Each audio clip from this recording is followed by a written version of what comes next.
I can quickly introduce some of what we're going to be doing, yeah. So hello, everyone. My name is Marieme Foote, and I'm a second-generation Peace Corps volunteer who was evacuated due to COVID-19 from Benin, where I served in the agricultural field from 2019 to 2020. First, as others have done before me, I would like to start off by sharing condolences to Congresswomen John Lewis and C.T. Vivian, who were giants during the civil rights movement and should continue to serve as an inspiration for our current conversation. Congressman John Lewis said, "Never be afraid to make some noise and get in trouble, necessary trouble. If we want NPCA and the Peace Corps to move into a better future, we need to push for radical shifts in order to continue to push the envelope. If not, we risk losing Peace Corps to time." So to start off, I will also introduce some of the panelists that I've worked with. When we returned from getting evacuated, we formed a group with Women of Color Advancing Peace and Security, where we created a report that received over 450 responses on the experiences of evacuated volunteers. And we use this report to advocate to Congress on behalf of volunteers for PUA, healthcare, and other different topics. So I'm joined by Locksley and Azura Fairchild. Rock volunteered in the Philippines as a coral reef preservation volunteer from 2018 to 2020. He also served in Moldova from 2005 to 2008 and was a Peace Corps recruiter from 2009 to 2016. Azura Fairchild was a Peace Corps response volunteer in Ukraine for the deaf education and English teacher. She's also a researcher for Ukrainian Sign Language. And we're also joined by Juana Bordas, if she would like to introduce herself as well. I don't know if she's on the call. Yeah, you're gonna need to unmute yourself. We can't hear you. Okay, can you hear me now? Yes? Oh, good. Hi. I do want to say I'm one of the seniors on the panel here, and technology is what I rely on all of you for, so thank you. Intergenerational leadership is a key thing in all of the communities and people of color. I'm Juana, and I served in the Peace Corps way back in the 60s, 1964 to 66. And I've had an illustrious career since, we might say. It's been 54 years since I was in the Peace Corps. So I do want to share all of the things that have kind of happened since then that were based on my decision, which is a decision all of us made. We made a decision to serve and to put our lives in the service of humanity. And I think that's what makes people powerful, has made me powerful, and the Peace Corps powerful. I've spent my career building organizations for communities of color, particularly Latinos and Latina women, and also doing work in race and equity and trying to build the compassionate and good society. Thank you. I don't know if is Glenn able to join us? Yeah, Miriam, hi. Okay. Sorry, I was having some technical difficulties myself here, so I'm sorry I missed that. Okay, we've done the introductions. If you would like to do the questions, we can get into the panel. Certainly will. And first, I just want to say thank you so much, Miriam. This was something I was really looking forward to. As we kind of started talking about this, it really just seemed the right way to do this was just to say, this is your panel discussion, and make it what you want, and put together something to reflect on all these big ideas that we have and your thoughts as the next generation of Peace Corps volunteers. And I'm just glad you invited me and asked me to continue to be a part of the conversation as part of your panel, and really looking forward to hearing your reflections on those thoughts. So really, this is the questions about questions that you put together that I think are really important that we need to be asking, not just you, but all of us as well.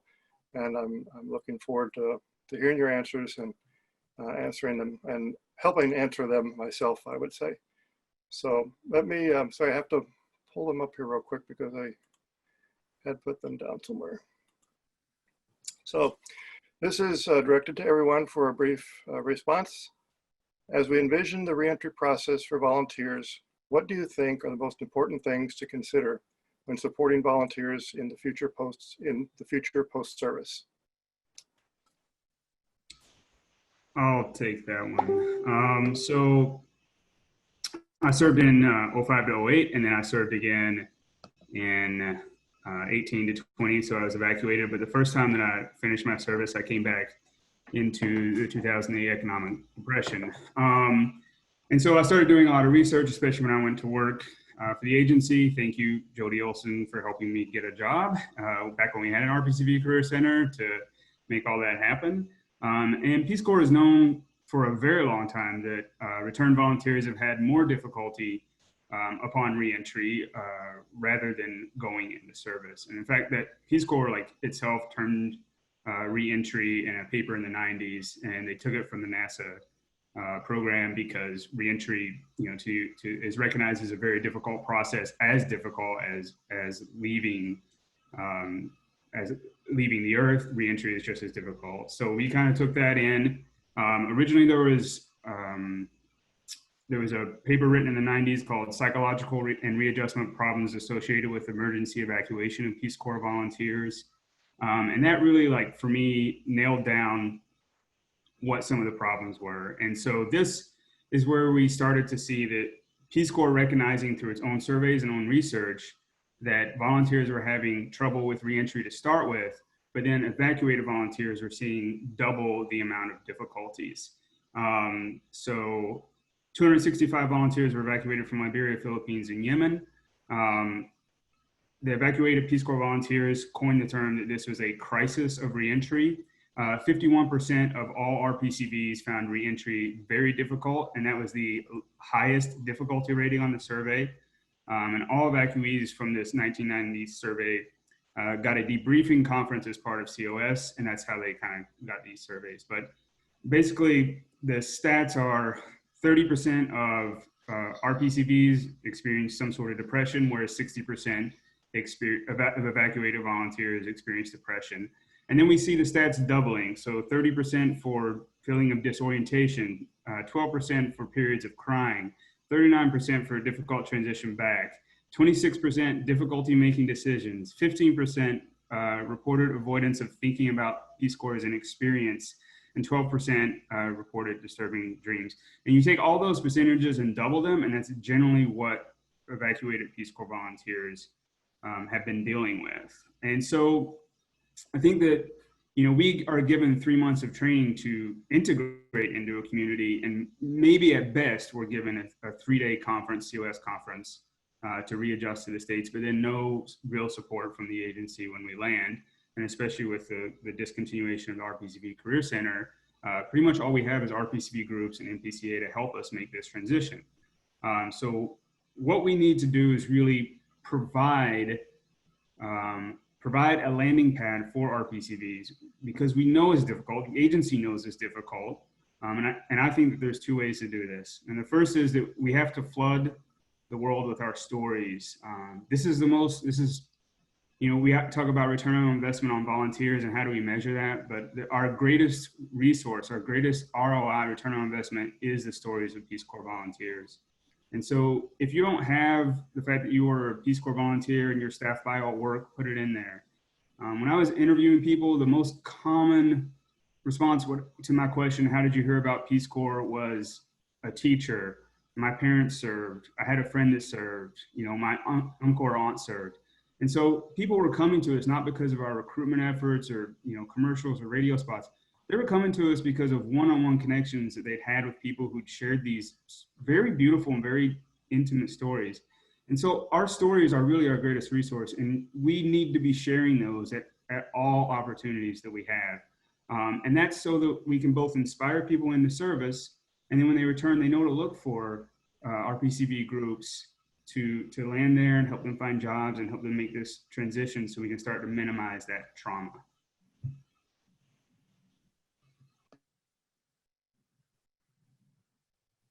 Well, I would take a little bit of a different perspective. I think what I do today is I teach leadership, and I learned it in the Peace Corps. And I think reframing the Peace Corps experience as something, futurists say there are 2 trends, 2 shifts that we're going through. One is to become a global community, which we do by being in the Peace Corps. The second one is to create the inclusive, diverse, and equitable society. In other words, we're moving towards a multicultural society and world. The young millennials and the generation after them are already there. And I think we reframed the Peace Corps as something that taught us leadership, that made us global citizens, that made us inclusive and able to relate and embrace people of all cultures and ethnic groups and ages and generations, etc.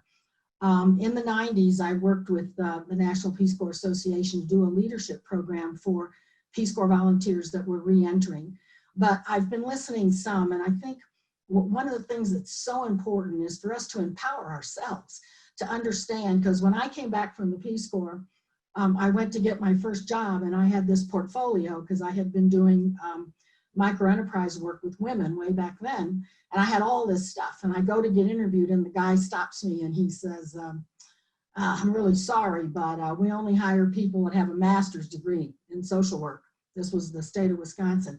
Well, this was absolutely bizarre to me. I'm the first person in my family to become educated, the first one to graduate from college. My mother had a 5th grade education. I thought this was ridiculous. And I had just come back from the third world where I thought I had made a contribution. So I slammed my papers on the floor and I said, you don't understand. I was born to be a social worker. I was born to do this. And he looks at me and he says, if you can go down to the University of Wisconsin, we'll help you get a master's degree if you'll come back and work for us. Now, I understand I had certain privilege there for the first time in my life because I am Latina and I was able to speak Spanish, etc. But I had that sense of empowerment that I got through the Peace Corps. And I invite everyone just to stop for a minute and to realize that, yes, it's difficult to come back, particularly under these circumstances. But I think the most important thing we can do as Peace Corps volunteers is to have that banner that says, guess what? I'm a global citizen. I've made contributions across this globe. I'm inclusive. I love culture. I'm here to build this new world that's coming. Because especially today with our problems in foreign policy, with our problems with the current administration, the work we need to do in the future is absolutely more critical.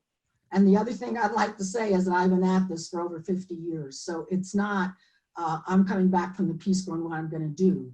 It's our lifelong commitment to building peace in the world.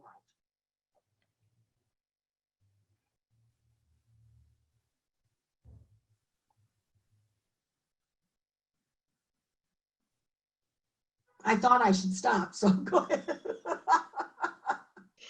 No, Marieme and I always have this thing of like, do you go first or do I go first? That is definitely something that we have a little bit of a trouble on. But kind of going back to the reentry process and saying what Rock was saying in regards to how traumatic it is to do so. Because of the evacuation, afterwards, I ended up spending almost 3 months homeless back in the US, even with the support of Peace Corps finances. And this is in due because of the evacuation, not having a place to go, but also because of the pandemic. And realizing that whenever I would call the organization and say, I need help, this is what's going on, they said, well, after the 2 weeks of quarantine, you're on your own. It is not up to us to decide what happens to you. So in regards to the reentry process, understanding that there needs to be a support system for volunteers who may not have family, who may not have a familiar support system, and in an evacuation where you might only have 24 hours to get to the capital or 24 to 72 hours to get out of the country and you're now back in the US, there needs to be something for us. Marieme, I'll flip it over to you. Yeah, and I think that what we've all realized, even when we created the report, Facebook and social media was definitely huge for us in terms of bridging those connections. So I think that in the future, looking at ways that we can formalize those places where we can get information. I know a lot of RPCVs were offering help, therapy sessions, all types of help. And if you're not on Facebook, you wouldn't know, or if you're not in these specific chats, you wouldn't know. And so figuring out how can we get all of these information, all of these groups to volunteers that need it, I think is definitely something that will be important when considering reentry for the future as well. And just to finish this question, as I can speak on myself, but I can also speak in regards to some people that I personally know who were also evacuated with me or from different countries. The community support page that was found on Facebook was a plethora of support and knowledge from the community, and that provided us a better opportunity than Peace Corps ever did.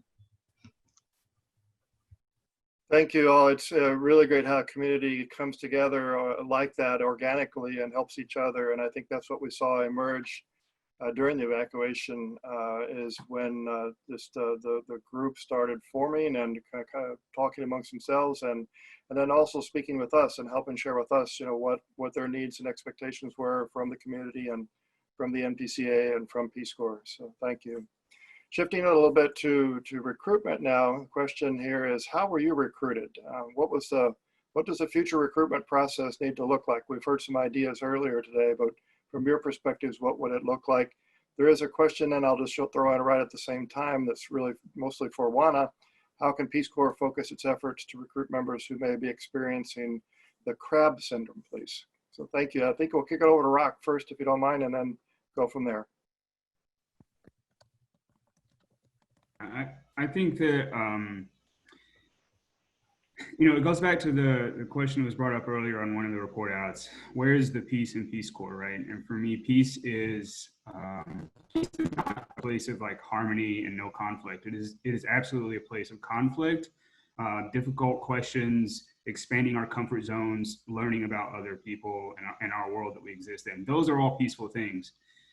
What breaks the peace is when we have a disagreement that leads to some sort of violence, right? And so I think that Peace Corps having healthy conversations about how they're going to recruit in the future will keep them from becoming the question I was asked a lot as a recruiter, like, what is the Peace Corps, right? So my thing is like, let's not be the Peace Corps, because that's, you know, that's not good, and we're definitely the Peace Corps, right? And I remember as a recruiter, you know, 10 years ago when we first started our big initiative with the Office of Diversity and Inclusion to recruit on historically Black colleges and universities and start increasing our diversity numbers. Like, I was sitting around in a conference room with a bunch of other recruiters. Most of us were white, and there was one Black recruiter.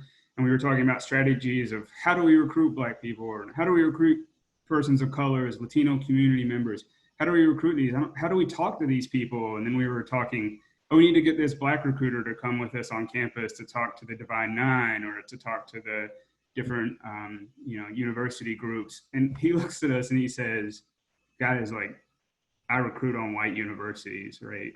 Like, you don't need to be a certain race or color to go recruit these people. But it was such an enlightening moment for me, and such a moment where I realized, like, even in the Peace Corps, even working as a recruiter, like my privilege was, and my blinders were so on. And here is this guy who just like, I was like, he was laughing at us, like, this is so ridiculous. And you know, that was 10 years ago when we first started doing this. So I think recruitment has a long way to go, and it's full of these difficult conversations and lots of apologies. Thank you, Rek. How about Asura? What do you think?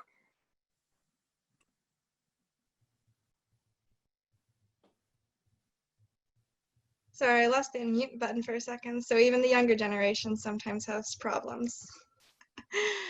In regards to recruitment, I went through a very interesting process. I did not do the traditional 2 years. I was a response volunteer, but I was in Russia during my recruitment process. So I had to do all of the paperwork, fingerprinting, background checks in Moscow. So that was a very interesting, fun way to do it.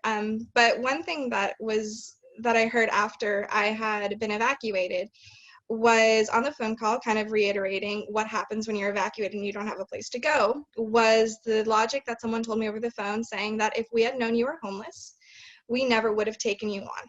We would have never hired you. We would have never had you come in. And keep in mind also, for a response position, I was an English teacher at a school for the deaf and Ukrainian Sign Language documentation. They had this position up for 3 years. So the question I would field back to them is like, well, do you want to wait another 3 years for someone who has traditional housing? So in regards to recruitment, we also need to be looking toward diversifying those who have been through the former foster care system and those who do not have a traditional family path, because they can bring a wealth of knowledge that is not traditionally found in typical volunteers. If I can ask, how did you hear about the Peace Corps? I did that all on my own. It was just one of those things where I didn't want to come back to the US just yet. I had been fine living for the past year and a half or so in Russia, and I knew I didn't want to return to the US, and I found, just through a random Google search, Peace Corps. And the response mission came, they were looking for someone who was fluent in American Sign Language and Russian, who could do well with only 2 weeks of training in the capital and have a very smooth transition.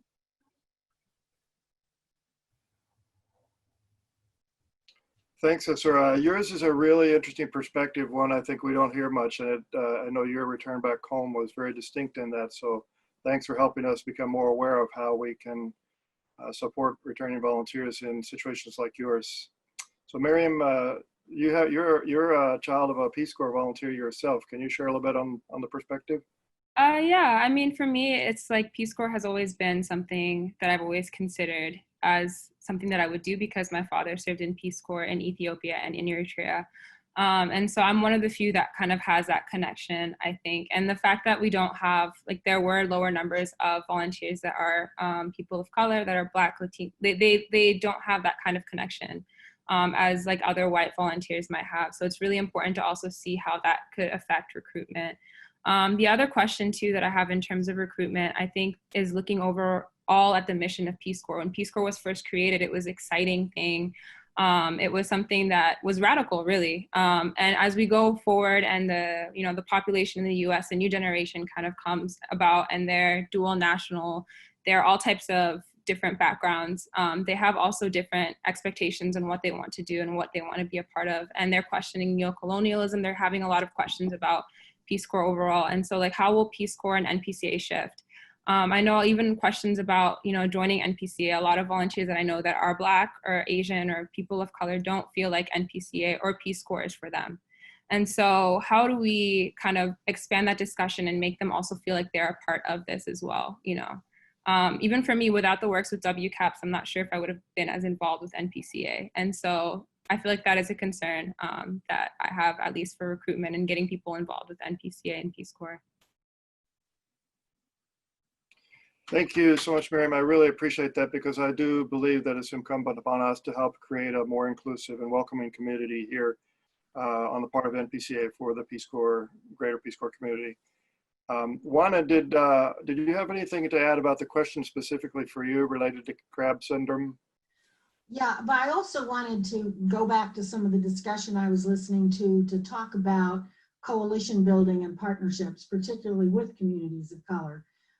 Because I think the association itself, for example, the Hispanic Association for Colleges and Universities that serves Hispanic serving organizations, or the NAACP, or some of the other organizations in our communities that serve people of color. Because it's through those organizations, not only can you learn and exchange and grow your power base and your numbers, but it also gives you an entree into young, well, they don't have to be young, but into people of color that want to serve in this way. The other thing I would like to say about it is that servant leadership and leadership as service and as social change are absolutely pivotal in communities of color. So when I joined the Peace Corps, I actually joined the year that John F. Kennedy was killed. And so there was this tremendous upheaval in our communities about what we could do to support this vision that he had about young people going and learning about the world and contributing. And I think today we have similar kinds of reasons for us to be able to go global and to try to help and work with communities. Of course, we all know we learn as more than we give. I think the crab syndrome, from people that don't know what it is, it's when you grow up marginalized, when you grow up in a society that does not validate your people, your history, your background, who you are, your incredible contributions to this country, you develop what's called the psychology of oppression. In other words, you begin to internalize the negative messages that society has put forth. And that's why identity building and learning our history, and we have Black History Month and Hispanic Heritage Month and all of that, because you have to integrate that into the American fabric if we're truly going to have a multicultural society. And I think where it comes in with the Peace Corps, well, first of all, I want to say that if you have that sense of, and all I wanted to do when I graduated from college was to give back, because I'd been given so much. I'm an immigrant. I came here, I became educated. And so I had that sense of service, which I think is pivotal in communities of color. That's how we've gotten where we are, is to collaborate, to help one another, and to serve. But I lost my train of thought. Oh, wait till you get here, everyone. So this whole idea of service, I'm saying, is a key thing for communities of color. And so me growing up, I didn't know I was smart. You know, how could I know I was smart if I didn't know the language when I entered school, if I didn't, you know, understand the system? And I do now, by the way. But so then you begin to think everybody in your community is not smart because I didn't have professors, you don't have teachers, you don't have, you know, Congress people, all of this stuff. So that's the crab syndrome. Can I do it? Am I good enough? Are my people not capable of doing it? So identity building becomes real important. But what I was going to say was that there are so many issues in communities of color that we're kind of caught in the crossfire. So the Peace Corps, in order to be able to really attract leaders in communities of color, for example, DACA students, which would be another political thing, but they're brilliant young people that are dealing with so many issues. And when they come out of school, they are so talented. But then they got to deal with immigration in this country. They got to deal with homelessness. They have to deal with the low income wages. They have to deal with the cost of college education for our kids. So somehow the Peace Corps has to be relevant to the many dynamic, critical issues that we face and connect. Because what I learned in Chile, I was able to bring back and help start a women's center for Latino women that had a business center that followed the micro enterprise principles I learned in the Peace Corps. So it's that weaving together of the needs and challenges in communities of color. It's building those partnerships. It's making the Peace Corps relevant and an experience that you can bring back to enrich your own community. And at the same time, for Anglos that come back from the Peace Corps, you need to join organizations and become multicultural yourself so that we can start building those bridges across communities and fulfill the goal of our third goal. Absolutely. Thank you so much, Juana. And we've touched a lot here already on diversity and inclusion, but let's drill down on that a little bit more for each of you. How will diversity and inclusion impact the Peace Corps in the future? And in that, what will a future generation need? How can you answer that? Zura, would you kick us off, please? Sure, I would love to. And if everyone here knew ASL, then I would use sign language. But moving forward, one thing that I noticed within the School for the Deaf was that all of the teachers were hearing. And when you're teaching deaf children, deaf and hard of hearing children, you need to have access to deaf teachers for education, for the native sign language. And in regards to diversity and inclusion for Peace Corps moving forward, if you want, or if Peace Corps, whatever host country wants to work at schools for the deaf, you need to have deaf volunteers. You need to have hard of hearing volunteers. You need to have volunteers whose first language is sign language, not a hearing person, not someone who speaks, who took a class for 2, maybe 3 years. We have many, many people like that. But to represent specifically for the deaf and hard of hearing populations, that's who you're going to need moving forward. So my only thing is that if your host country says, hey, we have a school for the deaf, okay, great, we have volunteers. We need to go interview deaf and hard of hearing volunteers, not hearing people, because that is their world. That is their language, their culture, and you need to support that. So it's great that I'm a hearing person. I can teach you ASL. I can teach you English. I can learn Ukrainian and Russian sign language, no problem. But I'm not deaf, so I can't give that cultural understanding. And, you know, moving forward, also kind of when we're talking about like ending or eradicating, we can't eradicate it, but colonialism in Africa, a lot of sign languages are based on American Sign Language, not the native sign language that is in the country. So you need to understand that when you post job titles, my job title was English and American Sign Language teacher. We don't need that. We need support, for example, in my case, Ukrainian Sign Language. And that's why I shifted my job to not teaching ASL, to representing and respecting the native sign language. So those are the two things. You need to hire, and yes, it's hard because of the language barrier, but that should not stop you. And that, if you can't do that, then that's your area for improvement. Well, thank you so much, Asura. That's amazing. We're learning so much from you and from the more recent volunteers who have served. That's a very interesting perspective. Miriam, did you want to share on this as well? Yeah, briefly, I just wanted to say, you know, we're looking at stats for Peace Corps. You see diversity kind of going, like at least the rates of volunteers that are serving from different backgrounds are going up and up. However, there isn't really any support in place for a lot of them. And we're also seeing that ET rates for those volunteers of color are significantly higher than like their white counterparts. And so these are the questions that we need to be looking at this and saying, like, why is this the case? Like, it's not just about recruitment. It's about how do we also retain these volunteers? How do we keep them interested? How do we get them involved with NPCA? And how do we do all of that? And right now there's great work that volunteers are doing. I know that there's letters that volunteers have written to their country offices on racism and discrimination that are going around in the community. Volunteers of color are creating group chats. They have WhatsApp chats. They have Facebook groups. They have all of these resources, but they're not compiled in one place. And so it's really hard for volunteers to kind of have access to all of these things. And it's really important for us as well. And so I'm thinking about like creating seminars, creating like spaces for these volunteers to kind of meet each other, to meet other people who are older, other RPCVs who are working in the field in different types of fields so that they can get also motivated and feel like Peace Corps and NPCA are for them. And so pushing for that, I think, and holding NPCA and Peace Corps accountable for that, I think is something that we all have to do and be responsible for. Which is why it's also so important for volunteers to get organized and actually really advocate and push these institutions, I think. Yeah, great point, Miriam. Thank you so much, because that's what we are, a community-driven organization, and all that we do and should respond to the community and the expectations that you set for us. So thank you for that. Rock, you got something to add here?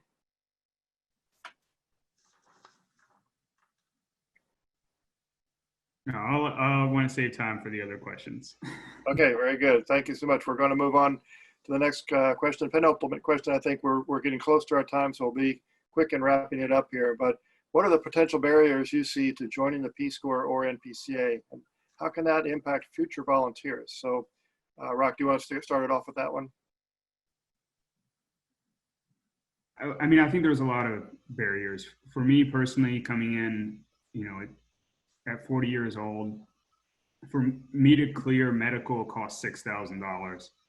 And at the point I quit my job to join Peace Corps. And so I was unemployed and pretty much homeless. I was one of those backpacking through a different country, but I had no home of record in the United States. So getting back to the States and like having to rely on other services because I had no medical insurance, it was a $6,000, thing that we just put on our credit cards and then paid it off with our readjustment allowance. So that's a major barrier. Like, I mean, I know I'm older, I've had some medical issues, but the cost involved with the medical application alone is prohibitive, I think. So that's my point. Thank you, Rock. I think that's something that we don't think much about is the cost involved for many individuals, particularly if we're not young and as healthy as we were before. Thank you for bringing that perspective to this. Who else would, let me ask just for one other person maybe to chime in on that question, and then we'll move to the last question. Well, all I need to say is if I had to pay $6,000 for medical, I wouldn't have been in the Peace Corps. I had no money, and now students are graduating with debt. So again, going back to leadership in communities of color, we need to dedicate ourselves to public change, public policy change.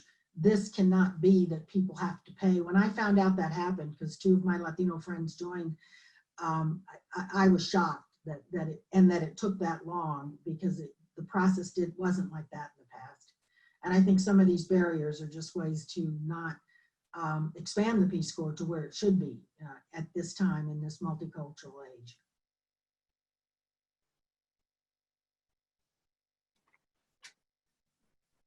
Thank you, Juana. Financial barriers, I think, are one of the most significant things that we need to look at how we can help remove, so that anybody and everybody who wants to serve can, regardless of their economic situation. So Marieme or Asura, do you have something to add there? Otherwise, I'm going to jump into the next question real quick. Yeah, I mean, the only thing I can say is if we can try to support the process for when we're overseas. I had to buy multiple flights and trains from St. Petersburg to Moscow. The consulate had closed literally maybe 6 months before I got into Russia. And the amount of money that I spent wasn't close to ROC, but it was almost half of what ROC had to spend. And that wasn't for medical. That was for, well, part of it was medical, but also part of it was legal, and the flights and everything like that. So I think whether it's doing away or trying to have some sort of community generated support system for those who do not have the financial means to join Peace Corps. And just because you can't pay for physical or can't pay to mail FBI background clearance, just because you can't do that, that should not mean that you are unable to join the Peace Corps. So socioeconomic status should not be a determinant.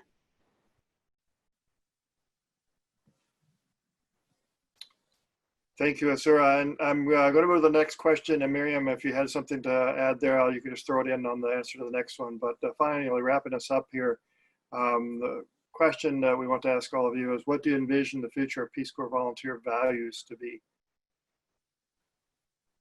Miriam, would you like to take that first? Are you ready?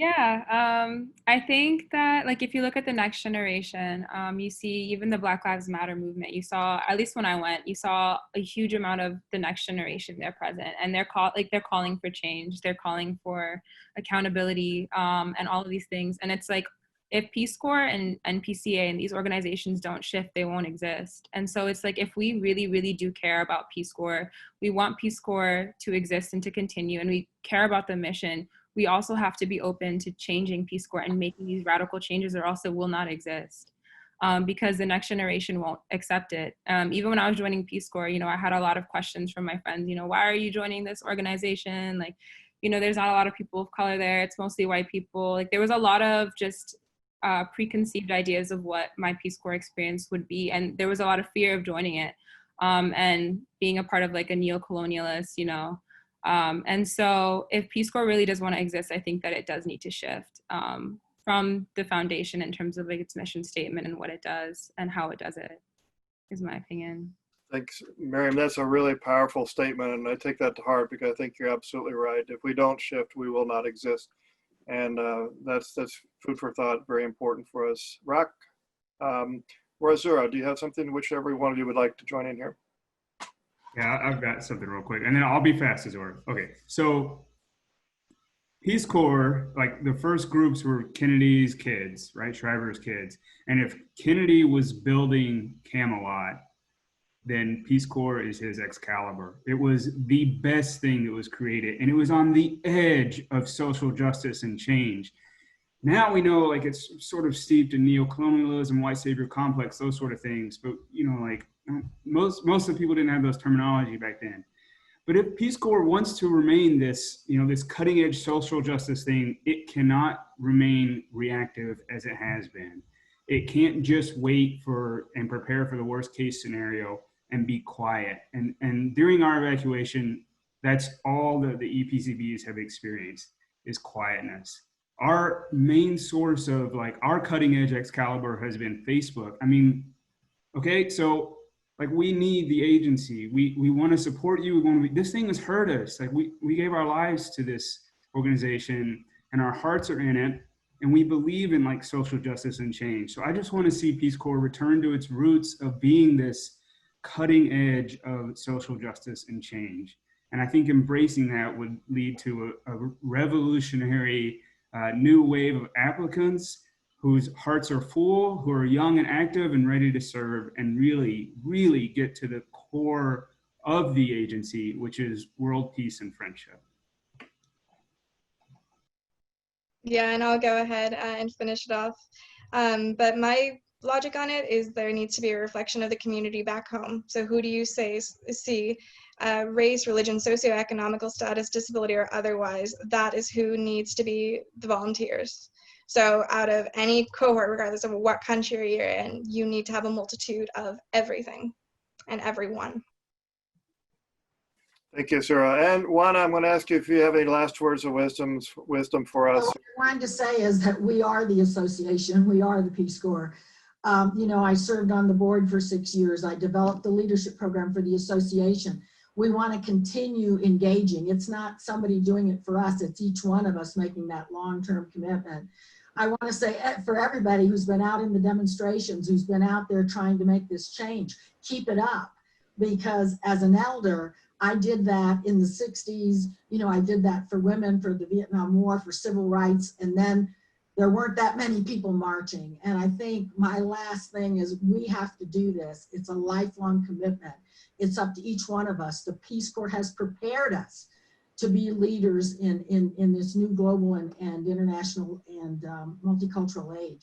So I would like to see us say, yes, each one of us is going to step up our commitment. Yes, each one of us decides we're going to do this. We're going to reach out to other communities. We're going to join organizations that aren't white if we're white. We're going to join different organizations from different perspectives. And we're going to keep this going.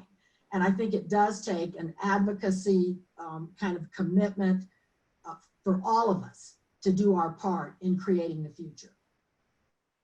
Thank you so much, Juana. That's a great way to end this conversation. And I'm sorry we have to, because we want to keep moving on. But I want to thank especially the evacuated Peace Corps volunteers, Marieme, Azura, and Rock, for being a part of, well, not being a part, for organizing this panel and inviting Juana and myself to be a part of it as well. I've really enjoyed getting to know all of you over the last several weeks and working with you and a number of other evacuated Peace Corps volunteers. And this has just really been a highlight for me. And though I pain with the way that your service was interrupted and you had to come home, I'm just really amazed at how you have rallied around as a community and supported each other and helped drive the conversations that we're having today. So thank you all so much.